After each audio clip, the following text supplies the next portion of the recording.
বন্ধুরা, শুভ দোল পূর্ণিমা।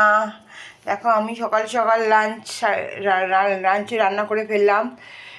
আজকে লাঞ্চে কী কী আছে তোমাদের দেখিয়ে দিই। তার আগে বলি শুভ দোল পূর্ণিমা। তোমার সবাই কেমন আছো? তা আমরা একটু রং খেলবো।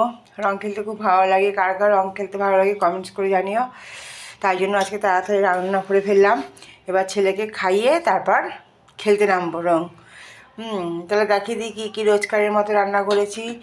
আছে হচ্ছে ভাত, একদম গরম গরম ধোয়া ওঠা, আছে শাক, আছে একটু পনির ভাজা, আছে হচ্ছে বরবটি আলুর ভাজা, আছে পনির, আলু দিয়ে পনির করেছি একদম গা মাখা। আর সঙ্গে আছে কালকে চাটনি। এই আজকে লাঞ্চ করেছি, বেশি কিছু করিনি, তাড়াতাড়ি করে রান্না সারলাম একটু রং খেলে উঠবো বলে। ঠিক আছে বন্ধুরা, আমার যদি রান্না ভালো লাগে থাকে একটা লাইক করে দিও।